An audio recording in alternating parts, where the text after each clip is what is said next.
नमस्कार, जय महाराष्ट्र. मी डॉक्टर अनिल फळे. 1966 नंतर 2026 साली, म्हणजे इतक्या वर्षानंतर ऊस नियंत्रण आदेश निघालेला आहे. आणि त्या संदर्भात नेमकं काय आहे, म्हणजे धोरण काय ठरलेलं आहे आणि राजकारण काय आहे, हा सगळा एकूण जो प्रवास आहे किंवा सरकारी जो निर्णय आहे, त्याचा किती आणि कशा प्रकारचा परिणाम ऊस क्षेत्रावर, साखर उद्योगावर आणि नवीन जे इथेनॉल धोरण आहे, या सगळ्या एकूणच म्हणजे FRP असेल, SAP असेल, या सगळ्या मुद्द्यांची आपल्याला चर्चा करायची आहे. आणि त्यासाठी आपल्या सोबत आहेत सुरेश ताके पाटील, जे कृषी अभ्यासक आहेत. ते वारंवार कृषी धोरणाबद्दल बोलतात, सरकारच्या निर्णयाबद्दल बोलतात. आणि त्यांच्याकडनं आपण आता ऊस नियंत्रण आदेश 2026 विषयी अधिक जाणून घेणार आहोत. दर्शकांना विनंती की चॅनल सबस्क्राईब करावं आणि आपल्या प्रतिक्रिया अवश्य नोंदवाव्यात. तेव्हा सुरेश ताके पाटील, तुम्ही आता कसं वर्णन कराल की 1966 नंतर थेट आता 2026 हे ऊस नियंत्रण आदेश निघालेला आहे?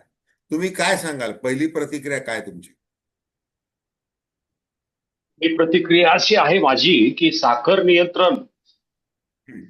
धंदा हा जो नियंत्रण मुक्त झाला होता माननीय न्यायालयाच्या आदेशानुसार 1997-98च्या दरम्यान सुप्रीम कोर्टाने जो निर्णय दिला होता, झोनबंदी उठवली होती, त्याचप्रमाणे तुमचं साखरेचं रेशनिंग त्यासाठी जी 10%, अगोदर 30%, अगोदर 40%, नंतर 30%, नंतर 25%, अशा पद्धतीने जे साखर उत्पादन व्हायचं ते सरकार बाजारभावाने नाही तर सरकारी दराने साखर कारखान्याकडून घ्यायचं आणि ते पैसेही जेव्हा वाटेल तेव्हा कारखान्याला द्यायचे. आणि म्हणजे एका अर्थाने शेतकरी सरकारला सबसिडी देत होता, उत्पादक शेतकरी. विशेषतः महाराष्ट्रातले आणि उत्तर प्रदेश मधले बहुतेक कारखाने हे त्यावेळेला सहकारी कारखाने होते, म्हणजे शेतकऱ्यांच्या मालकीचे होते. आणि हे सभासद शेतकरी सरकारला त्यावेळेला एका अर्थाने सबसिडी देत होते. तेच धोरण, तेच नियंत्रण आणण्याचं धोरण आज परत येतं की काय असं वाटायला लागलेलं आहे. त्याचं कारण असं आहे की त्या 1966च्या शुगरकेन कंट्रोल ऑर्डरवर आतापर्यंत काही प्रमाणामध्ये बदल झालेले आहेत. पण सगळ्यात मोठे जे बदल झाले ते मी तुम्हाला सांगितलं. त्या सुप्रीम कोर्टाची जी ऑर्डर आली त्यातून जे साखर कारखान्याचं झोनिंग सिस्टीम होती, की कुणीही कुठल्याही कारखान्याच्या कार्यक्षेत्रामध्ये जाऊन ऊस तोडू शकत नव्हतं, शेतकरी दुसऱ्या कारखान्याला ऊस देऊ शकत नव्हता, ते नियंत्रण रद्द झालं. आणि ते नियंत्रण रद्द झाल्यानंतर दुसरी गोष्ट अशी झाली की शेतकऱ्यांकडून म्हणजे कारखान्यांकडून साधारणपणे तुमचं रेशनिंगसाठी म्हणजे आपण TDS सिस्टीमसाठी ज्या पद्धतीने लेव्ही आकारली जात होती, ती लेव्ही हळूहळू हळूहळू सरकारने कमी केली. त्या अगोदर आणखी एक घटना घडली होती. जनता पार्टीच्या काळामध्ये साखर धंदा डिकंट्रोल झालेला होता जनता सरकारच्या राजवटीमध्ये. परंतु पुन्हा काँग्रेसचं सरकार आल्यानंतर तो पुन्हा डिकंट्रोल करून कॅन्सल करून पुन्हा कंट्रोल करण्यात आला. आणि त्यानंतर मग ज्या वेळेला सुप्रीम कोर्टाच्या आदेशानुसार ज्या वेळेला तुमचं झोनिंग सिस्टीम निघाली, कारखान्याच्या कार्यक्षेत्राचा जो अध्यादेश होता किंवा जे काही होतं ते निघाल्यानंतर मग हे तसंच राहिलं. मध्यंतरीच्या काळामध्ये वाजपेयी साहेबांचं सरकार आलं आणि केंद्रामध्ये विविध प्रकारचे सरकार आले. गुजराल साहेबांचं असो, देवेगौडा साहेबांचं असो, असे राजवटी आल्या. त्यानंतर वाजपेयींच्या सरकारनंतर काँग्रेसचं सरकार परत आल्यानंतर त्यात काहीतरी बदल करायचं पवार साहेबांनी ठरवलं. ते कृषी व अन्न मंत्री झाले. आणि ऊस दर, ऊसाच्या संदर्भातलं जे काही धोरण होतं हे किंवा हा शुगरकेन कंट्रोल ऑर्डर, त्याच्या जी काही त्या कायद्याची अंमलबजावणी करते ती CACP संस्था म्हणजे कृषी मूल्य आयोग, हे त्यांच्या अखत्यारीत होतं. मग त्यांनी अन्न मंत्रालयाचे जे सेक्रेटरी होते तत्कालीन, प्रिन्सिपल सेक्रेटरी टुटेजा नाव होतं त्यांचं, त्या टुटेजा साहेबांच्या अध्यक्षतेखाली एक कमिटी नेमली. आणि साखर धंद्यावर साधारणपणे दोन कारखान्यामधलं अंतर किती असावं, झोनिंग सिस्टीम परत आणण्याचाच हा प्रकार होता. मग टुटेजा साहेबांनी मालकाचं ऐकलं आणि 15 किलोमीटरची अट ठेवावी असं त्यांच्या अहवालामध्ये सरकारला सुचवलं आणि ती अंमलबजावणी लगेच झाली. 15 किलोमीटर अंतराने पण समाधान होईना असं झालं. मग पवार साहेबांनी दुसरी कमिटी नेमली, ते म्हणजे आपले नाबार्डचे माजी अध्यक्ष यशवंतराव थोरात साहेब. त्या थोरात साहेबांच्या अध्यक्षतेखाली दुसरी कमिटी नेमली. ती साधारण 2006च्या दरम्यान ही कमिटी आली आणि त्या कमिटीने पण ते अंतराची अट कायम ठेवली, परंतु त्याच्यामध्ये राज्यांना काही प्रमाणामध्ये अधिकार दिले. तर ती 15 किलोमीटरची अट जी आहे, 15 किलोमीटरचं अंतर हे 25 किलोमीटर मध्ये जर राज्य सरकारची इच्छा असेल, राज्याची गरज असेल तर तुम्ही वाढवू शकता अशी मोकळीक दिली. त्याप्रमाणे महाराष्ट्र आणि कर्नाटक सॉरी पंजाबमध्ये ही 25 किलोमीटरच्या अंतरामध्ये दुसरा कारखाना होऊ शकत नाही. म्हणजे एका अर्थाने झोनिंग सिस्टीम आली आणि जे कारखाने होते त्यांना एका प्रकारचं संरक्षण मिळालं, त्यांना उपलब्ध ऊस तयार झाला. ते आता 25 स्क्वेअर किलोमीटर म्हणजे साधारणपणे 2.5 लाख एकर, सॉरी 25,000 एकर, 25,000 एकरचं क्षेत्र त्यांना ताब्यात मिळालं. हेक्टर, 25,000 हेक्टर, 25,000 हेक्टरच्या क्षेत्रावरचा ऊस त्यांना उपलब्ध झाला.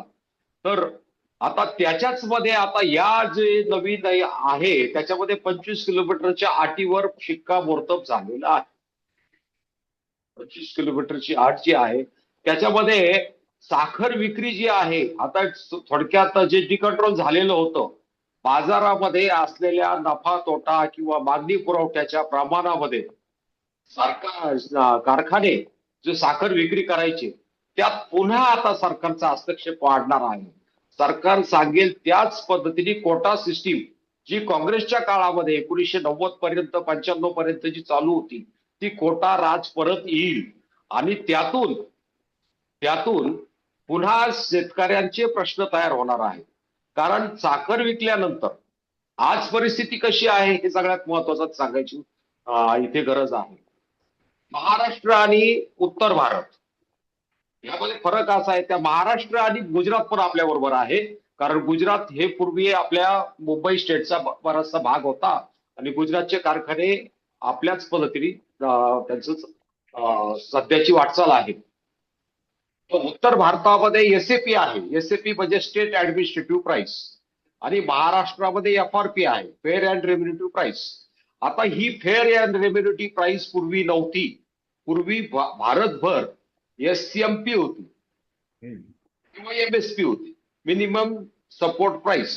आता ही एमएसपी होती, परंतु त्यात काय झालं, 1908-9च्या दरम्यान, सॉरी 2008-9च्या दरम्यान उत्तर भारतावरील एक मोदी इंडस्ट्रीज नावाची एक शुगर इंडस्ट्री आणि एका दुसऱ्या शुगर इंडस्ट्रीचं नाव विसरलो होता, तर दोन कारखान्यांच्या शेतकऱ्यांनी, त्या दोन कारखान्यांना ऊस पुरवणाऱ्या सभासद शेतकऱ्यांनी सुप्रीम कोर्टात पिटिशन केलं होतं की ह्या कारखान्याचा दर असा असा निघतो. कारण एमएसपीच्या सेक्शन 5 नुसार, त्याच्यामध्ये सेक्शन 5 असा होता की जर समजा मी सुरेश चाके, मला माझ्या कारखान्यात दिलेला दर जो आहे तो मला मान्य नसेल आणि मला असं वाटतं की माझा कारखाना हा अजून 100 रुपये पर टन ऊस दर देऊ शकतो, तर जर मी कोर्टामध्ये सिद्ध करण्याचा मला अधिकार होता, कोर्टाकडे दाद मागण्याचा मला अधिकार होता.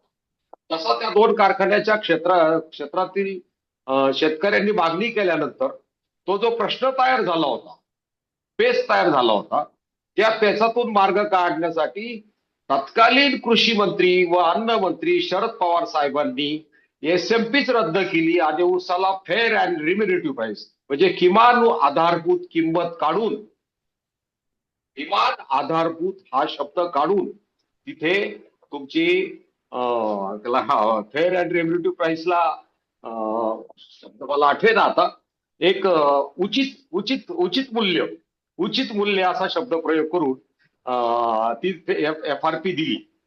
अशा प्रकारचा त्यावेळेस त्यांनी बदल केला. त्याचा परिणाम असा झाला की आज महाराष्ट्रामध्ये एफआरपी दिली जाते आणि ती 14 दिवसात दिली जाणार आहे. ती पूर्वी दिली जात होती. ती 1966च्या शुगर कंट्रोल ऑर्डरमध्ये पण होतं आणि आजच्या याच्यामध्ये पण तसंच राहणार आहे. परंतु ती देता यावी म्हणून काही यंत्रणा तयार झाल्या. त्या यंत्रणेमध्ये असं आहे की ज्या बँका आहेत या साखर कारखान्यामध्ये तयार होणाऱ्या पहिल्या पोत्यापासून त्यांच्याकडे माल तारण कर्ज वितरण व्यवस्था चालू आहे. आणि त्याच्यावर जसं जसं तुम्ही साखर विक्री कराल त्यावेळेला बँकेचे हप्ते अगोदर जातात, बँकेचे पैसे अगोदर जातात आणि जे कर्ज घेतलं असतं त्याच्यामध्ये शेतकऱ्यांचे पैसे भागवले जातात. उत्तर भारतामध्ये काय आहे? उत्तर भारतामध्ये विषय आहे की FRP पेक्षाही त्या लोकांना ऊसाचे पैसे जास्त हवे असतात. त्याचं कारण असं आहे की तिथलं उत्पादन जे आहे आपल्याकडे पर हेक्टर उत्पन्न जे साधारणपणे 60, 70, 80 शेतकरी किंवा कोल्हापूर जिल्ह्यातले काही शेतकरी आता 150-200 टन प्रति एकराचं टार्गेट ठेवून शेती करतायत. तर त्या ठिकाणी तिथे 25 ते 30 टनाचं ऍव्हरेज उत्पन्न येतं. मग त्यांना जास्त अपेक्षा असते. मग तिथे एसएपी राज्य सरकार निर्धारित किंमत, एसएपी स्टेट ऍडमिनिस्ट्रेटिव्ह प्राइस, ती दिली जाते. हा भारतामध्येच हे दोन प्रकार आहेत. महाराष्ट्रामध्ये एकदा 2012-13 साली एसएपी देण्याचा प्रयत्न झाला होता, एसएपी दिली होती. परंतु नंतर शेतकरी संघटनांनी ती का लावून धरली नाही, हा सगळ्यात मोठा प्रश्न आहे. कारण त्यावेळेला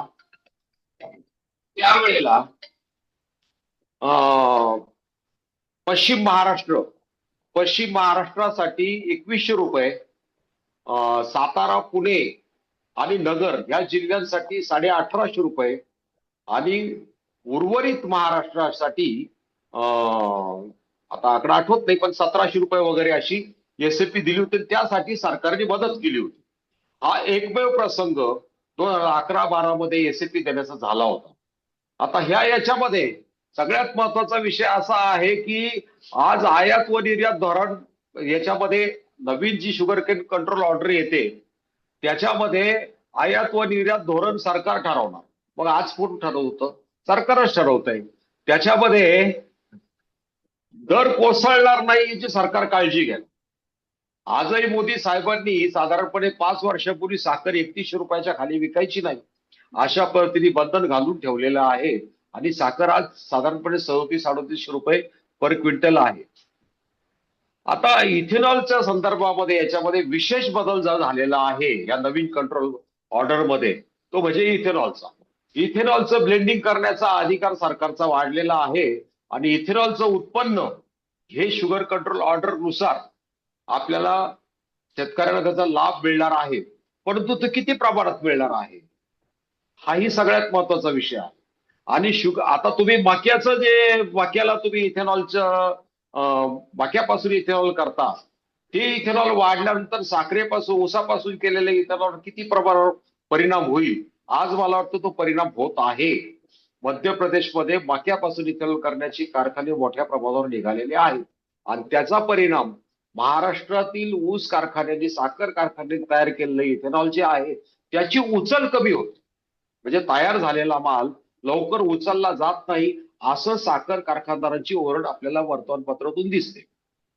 आता जी राज्य सरकारची आता असं म्हटलं जाईल की याच्यामध्ये त्यांनी असं म्हटलंय की या शुगर केन कंट्रोल ऑर्डर मधून साखर कारखान्याला शिस्त लागेल. नाही, मला आता ते बरं का ताक्या पाटील, मला ते इथेनॉलच्या हा संदर्भात असं विचारायचं आहे की आता ऊर्जेच्या बाबतीत आपण स्वावलंबन आपलं झालं पाहिजे, म्हणजे सेल्फ हम्म डिपेंडंट पाहिजे पॉवरच्या बाबतीमध्ये, हो असं हो एकूण सरकारचं धोरण आहे. आणि हो दुसरीकडे कारखान्यांना प्रोत्साहन दिलं जातं की इथेनॉल निर्मिती करा, परंतु ते हम्म उचललं जात नाही. मग हम्म त्याचा तसं शेतकऱ्यांना थेट असं नुकसान फायदा म्हणजे त्याचं प्रमाण किती आहे? कारण की त्याला प्रोत्साहन तर देतात ते निर्मितीसाठी, परंतु ते जर घेतलं जात नसेल, हम्म याच्यामुळं कसा फटका बसतोय या क्षेत्राला. आणि दुसरं म्हणजे सरकार या धोरणातून, म्हणजे धोरण आहे सरकारचं ऊर्जेच्या बाबतीत स्वावलंबन व्हायचं, ते कितपत साध्य होत आहे? म्हणजे हे काय नेमकी परिस्थिती? आता असं आहे की आपण सध्या 20% आपली ब्लेंडिंग करतोय.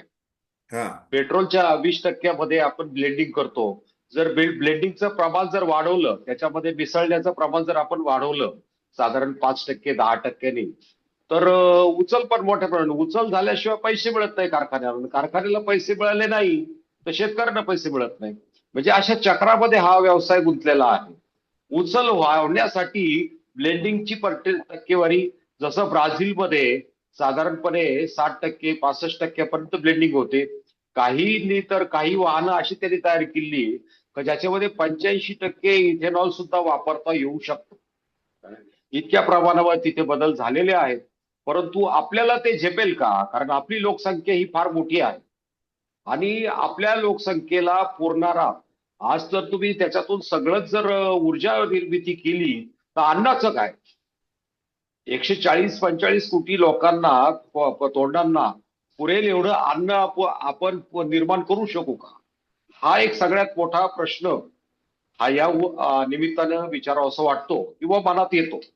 आता याच्यामध्ये साखर उद्योग जो आहे, मला तर असं वाटतं की या नवीन अध्यादेशातून देशातील एकूण साखर उद्योगावर केंद्र सरकारला कंट्रोल आणायचा आहे.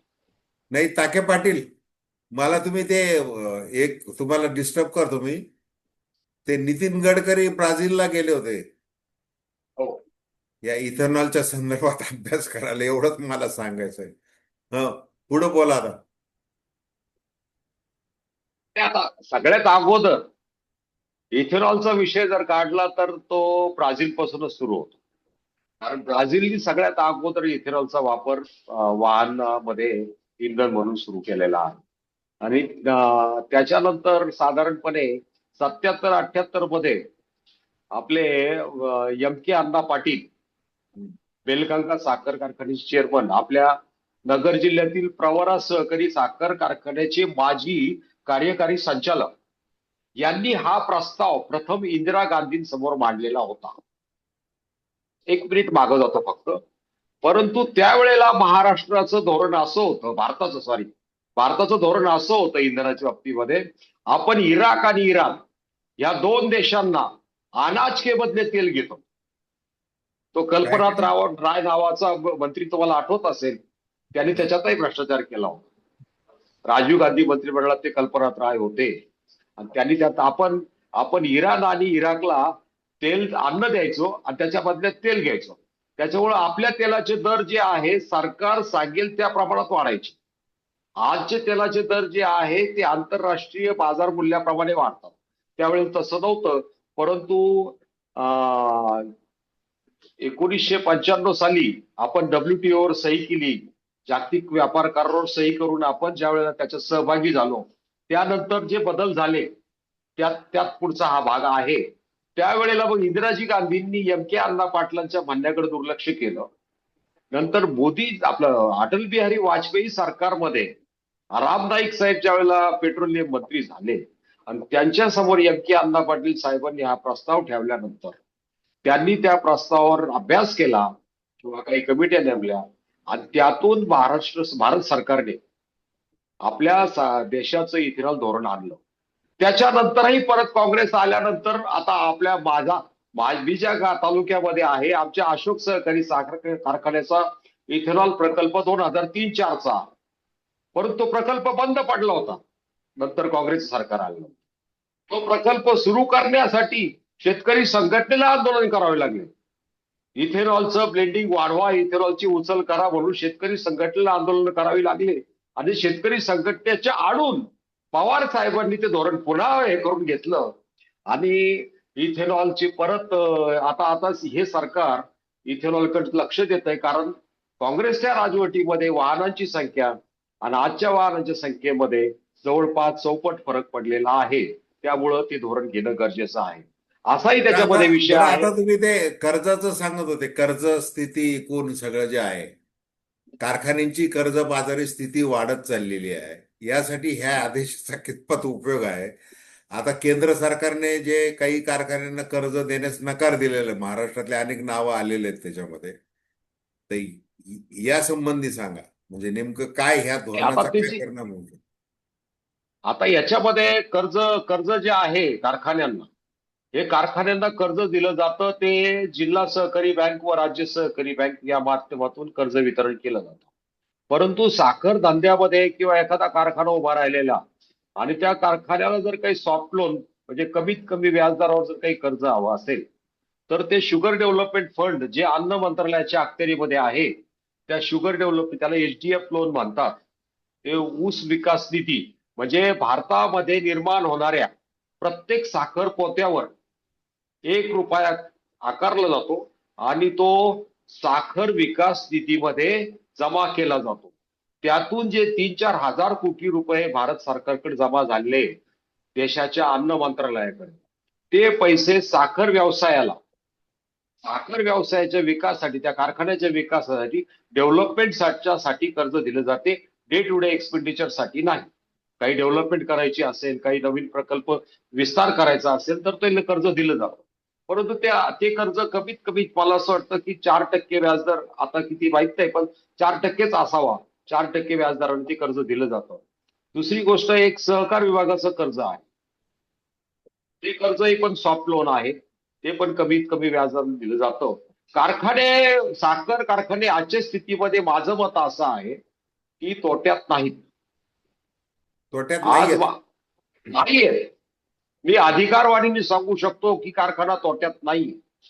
परंतु यांचा भ्रष्टाचार इतका वाढलेला आहे, त्याच्यावर सरकार कंट्रोल कसं करणार, हा सगळ्यात मोठा प्रश्न आहे. प्रत्येक साखर कारखानदाराला वर्षाला 25 ते 30 कोटी रुपये, किंबहुना त्याच्या एकूण रेव्हेन्यूच्या 10% त्याला घरात घ्यायचे असतात, असा माझा स्पष्ट आरोप आहे.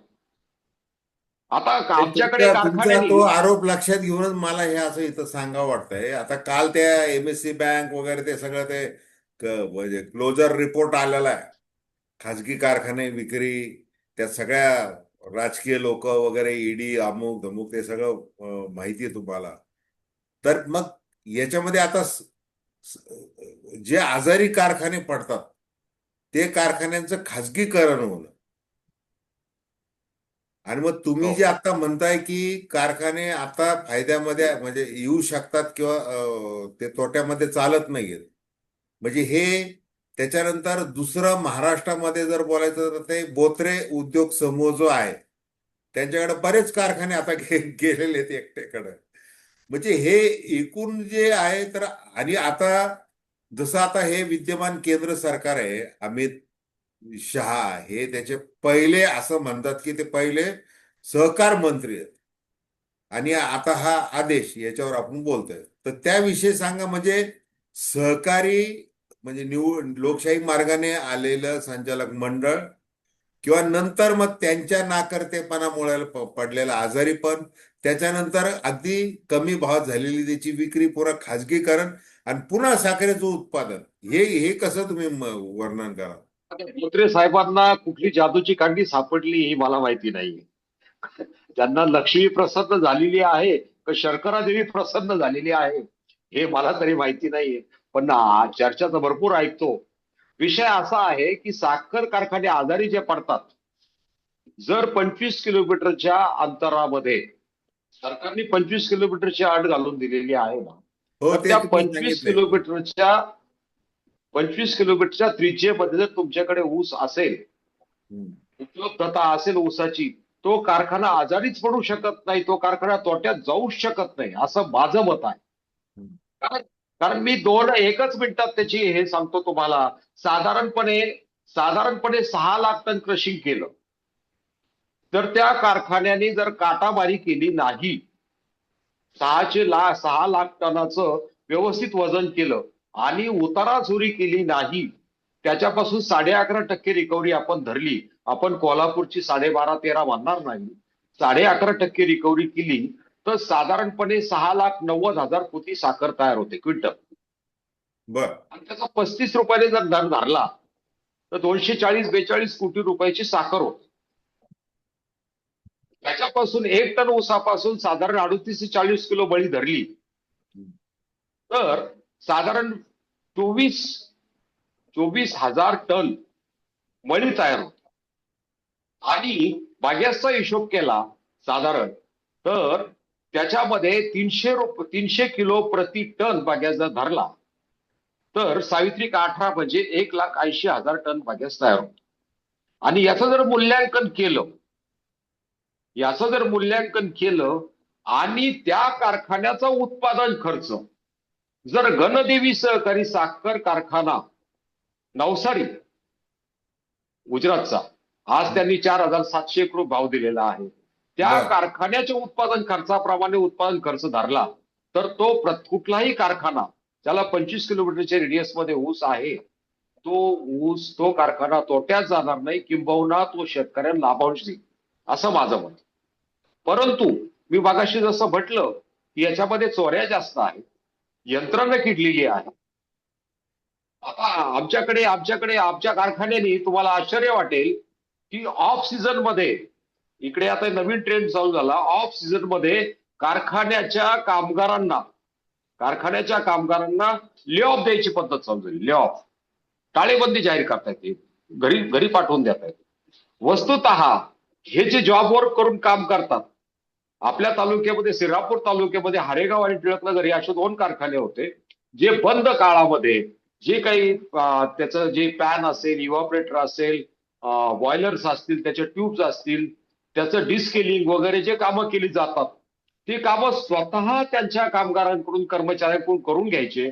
परंतु हे आताचे सगळे सहकारी कारखाने हे मुंबईच्या मोठमोठ्या उद्योगाकडून करून घेतात आणि त्याच्यात सव्वा प्रमाणामध्ये कमिशन खातात आणि त्याच्यामुळे यांच्या कामगारांना काम नाहीये, यांना कमिशन मिळतं, कामगारांना घरी पाठवतात. असे बरेचसे कामं जे जॉब वर्कवर करून घेतले जातात ते जर कारखान्यांना ट्रेनिंग दिलं या कर्मचाऱ्यांना, जे जेवढा मोठा कारखाना चालवतात त्या ट्यूब्स की ते पॅन इव्हॉपरेटर हे साफ करणं त्यांना अवघड नाहीये, परंतु त्यांना ते ट्रेनिंग दिलं जात नाही, किंबहुना यांचा इंटरेस्ट त्या कमिशन मध्ये आहे म्हणून हा प्रकार होतो असा माझा आरोप आहे. ते बहुतेक काय असतं माहिती का, की त्या हो कारखान्याला ते तसंच त्याला मरू द्यायचं, कामगारांचं हो नुकसान करू द्यायचं, तोट्यात करायचा, आजारी पाडायचा आणि त्यांनी जर तो खाजगीला कोणाला विकला नाही तर त्याच्या आधी त्याच्यावर ईडीची धाड टाकायची आणि ईडीची हम्म, धाड टाकायची आणि त्याला म्हणायचं तू आमच्या पक्षात आहे. आमच्या पक्षात आलं की ईडीची धाड थांबणार आणि मग कसा हम्म. महाराष्ट्राचा विकास चांगल्या प्रकारे होणार. हे असं सगळं ते चाललेलं आहे. तर ठीक आहे, आता आपली वेळही संपत आलेली आहे. हो मला शेवटी जाता जाता एक तुम्ही अतिशय एक उत्तर द्या का महत्वाच्या प्रश्नाचं, जो हा प्रश्न तुम्हीच मांडलेला आहे. हा हे जे नियंत्रण आदेश नवीन जो निघालेला, हा याच्यामुळे पुन्हा जी सुरुवातीची जी पद्धत होती, कोटा अमुक अमुक लेवी हे ते पुन्हा जो आहे, हम्म, तर पुन्हा हम्म. तसंच चक्र फिरतंय का उलट? आणि हा येस, अर्थाने शेतकरी केंद्रित आहे का याच्यामध्ये काही राजकारण आहे? म्हणजे याला काय काय नेमकं आहे? याच्यामध्ये सरकार जो आहे हा ऊस धंदा ताब्यात घ्यायला निघालेला आहे. तो कंट्रोलमध्ये असावा, सरकारच्या ताब्यात असू नये असं अजिबात म्हणणं नाही, असावं. परंतु त्यातून शेतकऱ्यांना विठीच धरलं जाऊ नये. आपलं सरकार आहे, माझ्या देशाचं सरकार आहे, सरकारवर प्रेम आहे, आदर आहे, सरकारमधल्या सगळ्या यंत्रणा ज्या आहेत, परंतु त्या यंत्रणा ज्या राबवल्या जातात, ज्या तालुका पातळीवर जे इन्स्पेक्टर आहेत, जे काही अधिकारी आहेत, एक्साईजचे लोक आहेत, यांना पहिलं तुम्ही व्यवस्थित करा आणि मग साखर धंदे करा. आज इथे असं होतं की बऱ्याच कारखान्याच्या तुमच्या मळीमध्ये शर्करवंश मोठ्या प्रमाणावर वाहतो. का? तर मोलॅसिसचं, त्या स्पिरिटचं, अल्कोहोलचं उतारा जास्त आहे म्हणून. आणि त्यासाठी साखर उतारा कमी केला जातो, साखर चोरी केली जाते, उतारा चोरला जातो. हा जो प्रकार होतो हे सरकारचे अधिकारी इथं बसले असताना घडतंच कसं, हा सगळ्यात मोठा प्रश्न आहे.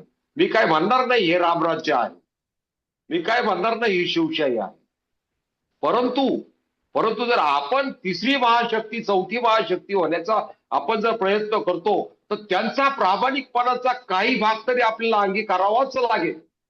आणि मला आश्चर्य वाटतं, लाख लाख दीड लाख रुपये पगार घेणारे मी असे अधिकारी पाहिले जे 500 रुपये रोजंदारी करणाऱ्या माणसाचं रेशन कार्ड तयार करून देण्यासाठी 50 रुपये लाच मागतात. त्यांना शरम कशी वाटत? म्हणजे इतके हे निर्लज्ज झालेले आहेत. ही निर्लज्ज यंत्रणा प्रथम सुरळीत करण्यात यावी. यांना काहीतरी ट्रेनिंग देण्यात यावं. यांना देशप्रेम शिकवण्यात यावं. जनता तर केव्हाही देशाभामी आहेच. कारण ज्या शाळेमध्ये असताना आम्ही शपथ घेतो, भारत माझा देश आहे, आणि ती आयुष्यभर पाळतो. पण हे कशी विसरतात, हा मला ते सगळ्यात मोठा ते प्रश्न आहे. रामदास फुटाणे म्हणतात ना, आपले वात्रट टीकाकार, कधी की कधी भारत भारत माझा माझा देश आहे. कधी कधी देश आहे. कधी काय, कधी भारत माझा कधी देश कधी माझा भारत आहे. ते तसं आहे ते. आहे.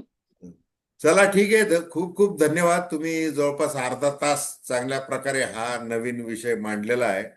माझी दर्शकांना पुन्हा जाता जाता विनंती, की आपल्या प्रतिक्रिया बिनधास्तपणे नोंदवाव्यात, आणि ही चर्चा आवडली असल्यास इतरांना शेअर देखील करावं. ताके पाटील, खूप खूप धन्यवाद. धन्यवाद.